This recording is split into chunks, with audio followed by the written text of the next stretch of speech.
The clock keeps ticking. Today is September 22nd, which leaves only 6 days until 9/28 day. In between many other things, I've been busy trying to get Project Risky Business, our 1985 Porsche 928. I've spent the past couple of days getting the console all put together, and then today I spent the better part of the afternoon rebuilding the odometer on the 928 speedometer. So I've watched a couple of other videos out there, not to throw shade, but I thought they missed a couple of key steps. So in this video, I'm going to take you through what it took in my particular instance to get the odometer, what I hope is working again.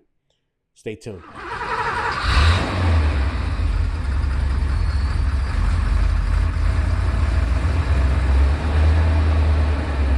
The many Achilles heels known on the Porsche 928. One of them is the odometer gear failing.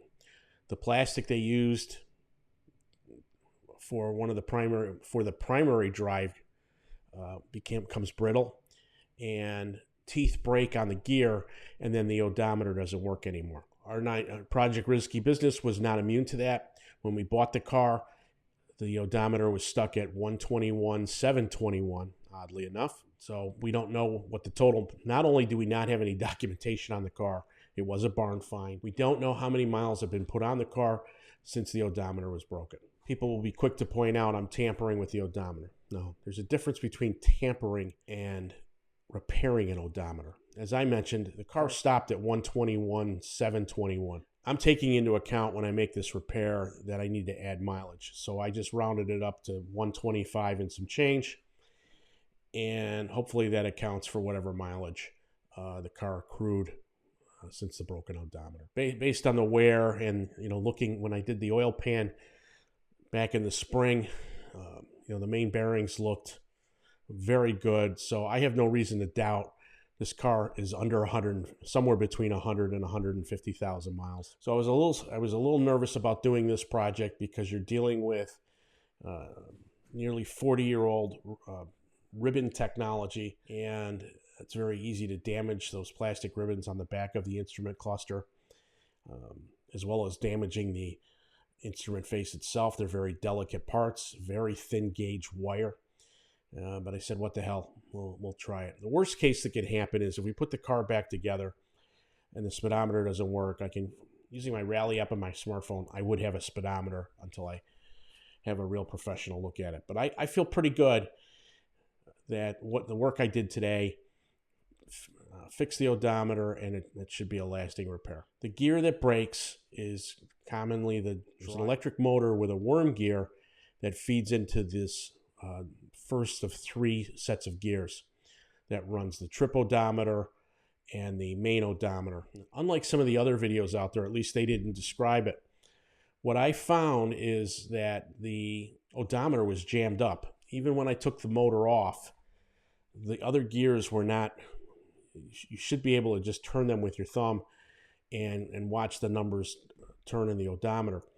However, that was not the case. Both the trip odometer and the main odometer were jammed up. So I had to figure out what was going on with that. This first shot here is the instrument binnacle, the backside of it. And as I was mentioning earlier, this is common 1980s technology. That's called a ribbon on the back, like a circuit board ribbon.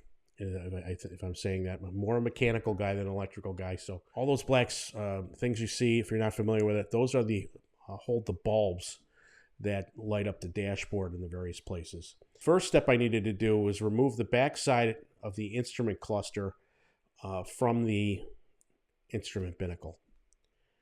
And this is 8 screws around the perimeter.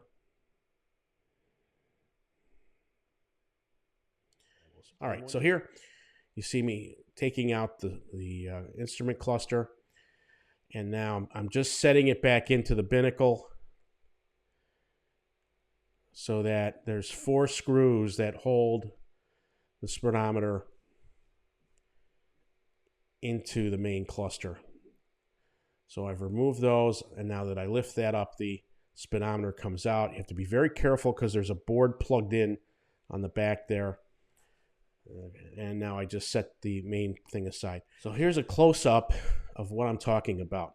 In between my two thumbs is the drive motor with the worm gear that feeds the notorious drive gear for the odometer and trip odometer. That's the orange gear you see. You know, some of the videos you see out there, that this gear is completely disintegrated. Mine just had 2 teeth missing. But what's interesting is you see me trying to rotate it and nothing's really happening. It's actually, you can't hear it, but it's just jamming up. The numbers were not turning. So moving on, these are sealed screws that hold this backing plate. That's to let somebody know that the unit's been tampered with. I'm going to be fully transparent about it. So those 2 screws come out, and then this is the screw mount for the drive motor. All right, I was a little frustrated that other videos out there skipped over how to take off the needle. I had to do some research, and on Renlist, somebody noted that what you have to do is twist the dial counterclockwise. You don't want to put a lot of force on this. You don't want to use a tool because you'll scratch up the dial face. So all you do is twist it counterclockwise slightly while pulling up on it, and it should pop right out. Mine did. So now there are 2 screws on the face of the speedometer.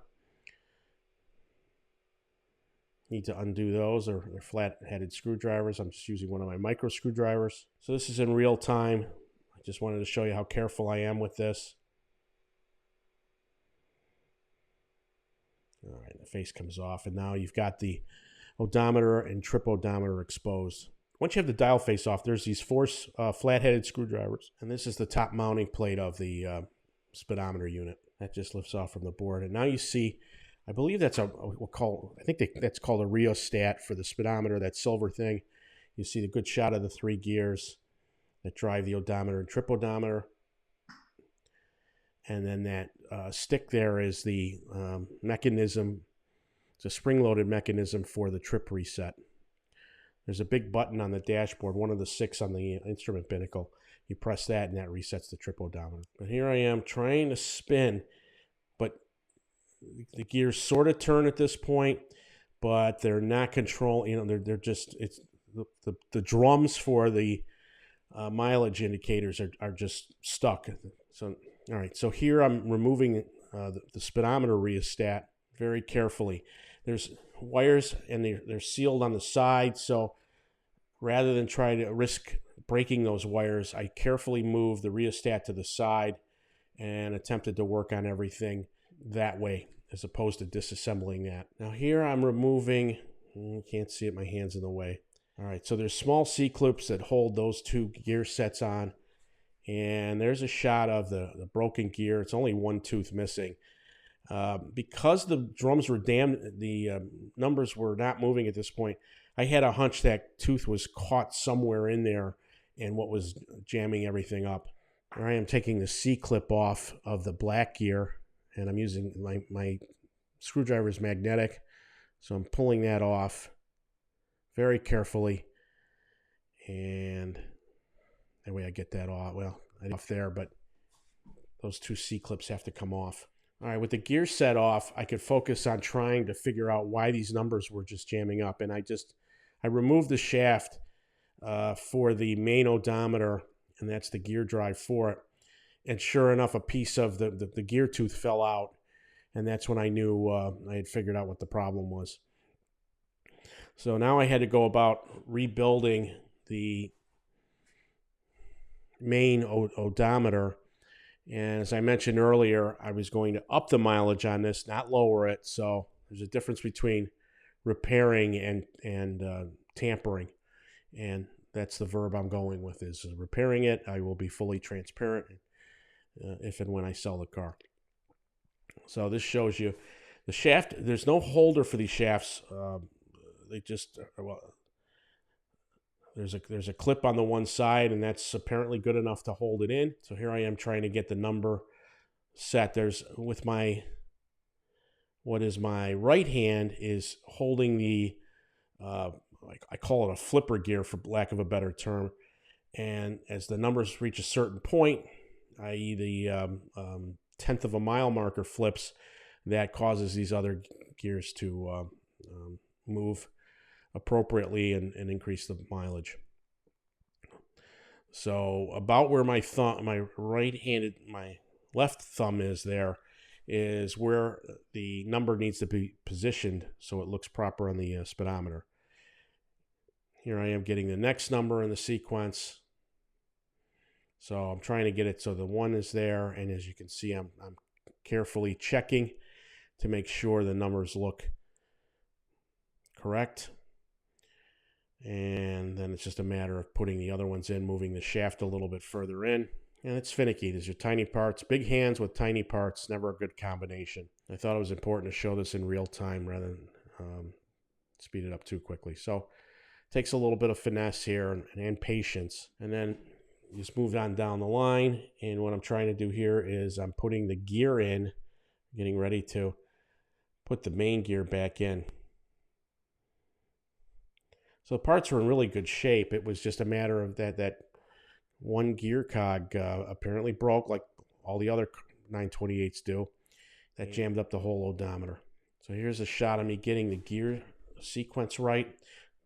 In my right hand is the white gear I bought from 928s or Us. That's the replacement gear that replaces the broken orange one. So there I am putting the gears on. The first 2 gears are right. Once those 2 are in, the sandwich gear can go in.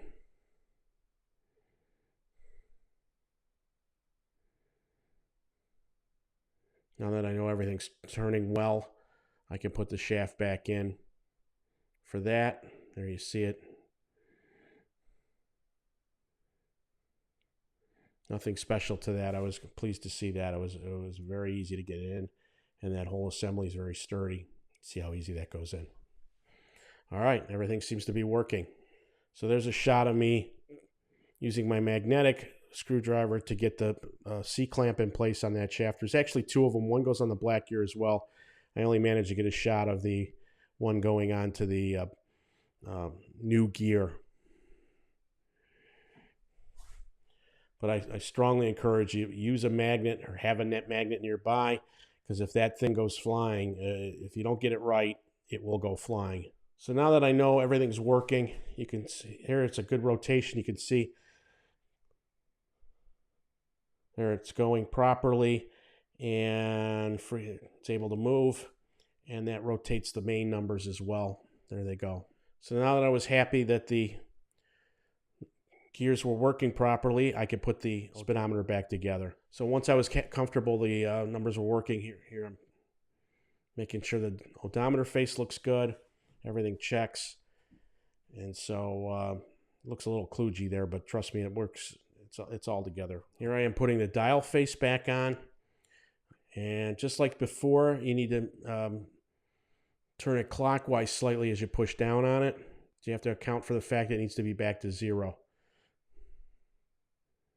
So I had to get this right. And I did slow this down a little bit.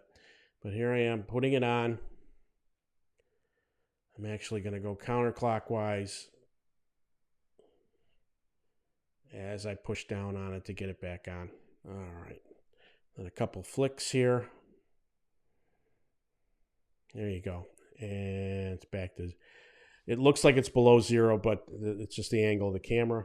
So I was pleased, and you can see me moving. I'm actually moving the dial there before I put the motor back on, and everything's working properly.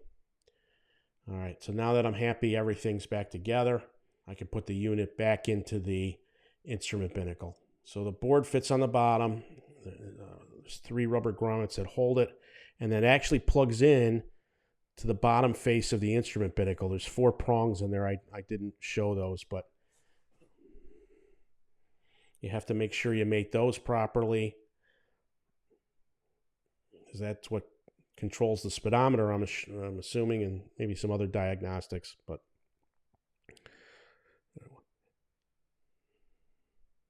and not shown, there's a slot mechanism for that shaft that fits just below the trip odometer. That fits neatly into its own cubby on the bottom there. Now that the speedometer's back in, it's a matter of reassembling the 4 bolts that hold that into the back of the instrument binnacle.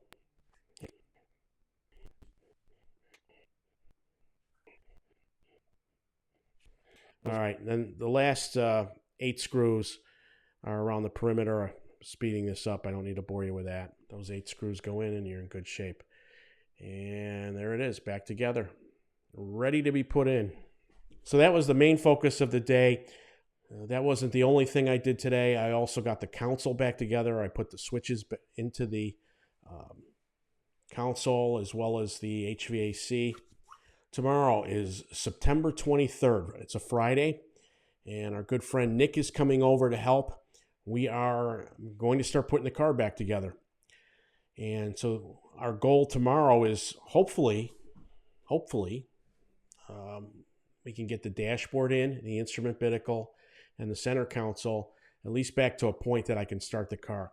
I'm getting very nervous. I haven't run the car since mid-May. Even though I have stabilizer in the fuel, I don't want to lose all the great effort we put in the car over the winter and spring because I let the gas go too long. So hopefully tomorrow we get the car to a point where I can start it again and feel comfortable. I can move it in and out. And then I can work on the punch list items on Monday and Tuesday. I have a very busy weekend, so I am cutting it close. Hopefully, the biggest challenge on Friday will be, can we remember where all the bolts go for something we took apart almost 4 months ago? So stay tuned. As I finish this video, we are 2 people away from reaching the 1,000 subscriber threshold. So if you enjoyed this content, please press the like button. Add a comment or 2. That helps our algorithm. If you haven't done so already, I encourage you to subscribe. There's a variety of content, not just on the 928, even though that's been the focus as of late, but more to come on our 1998 Boxster, as well as my daily driver, the 2006 Cayenne S. So thanks you for watching. Wish us luck on Friday to get the car back together. And with any luck, we'll have the next video up very soon, showing the car ready for 928 day next Wednesday. Thanks for watching. Have a great night. We'll see you soon. Take care.